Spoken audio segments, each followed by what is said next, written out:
Ahilya किर्लोस्करला completely उद्ध्वस्त करण्यासाठी हे सगळे प्लॅनिंग सुरू आहेत माझे हे सगळे खेळ अहिल्याला बदनाम करण्यासाठीच सुरू आहेत.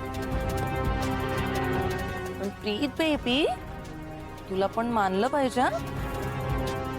मला वाटलं होतं की ट्रक केस मध्ये अडकल्यानंतर पोलिसांच्या भीतीने तू आधीच जाऊन तुझ्या आईकडे जाऊन रडशील, तिचे पाय धरशील आणि म्हणशील सॉरी सॉरी आई मला माफ कर, आणि मग तुझी महान आई अहिल्या देवी किर्लोस्कर ती तुला घराच्या बाहेर हकलून लावेल आणि मग तू त्या टेन्शन मध्ये जाऊन तू जाऊन सुसाईड करशील आणि मग आपला मुलगा मेला या दुःखाने तुझी आई पण वेडी होईल. पण नाही झालं तसं काहीच. करेक्ट शोधतोस किर्लोस्करांचा नमुना. मी सगळे किर्लोस्कर एकदम चिवट निघालायत रे. कितीही काहीही झालं ना तरी एकदम खंबीरपणे तोंड देता सगळ्या प्रॉब्लेम्सना. मस्त कीप इट अप. ईशा तुझा वेळ या फालतू गोष्टींमध्ये वाया घालवू नकोस.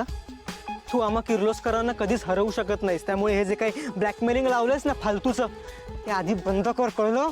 इतक्या सहजासहजी मी हे सगळं इतक्या इझिली थांबवेन असं कसं वाटू शकतं रे तुला प्रीतम?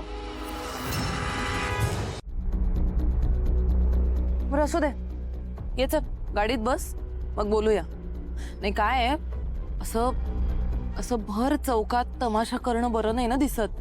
नाही तुला काही लाज नाहीये, मला आहे ना. बस गाडीत ये. मी तुझ्या गाडीत वगैरे बसणार नाही, कळलं? गाडीत बस.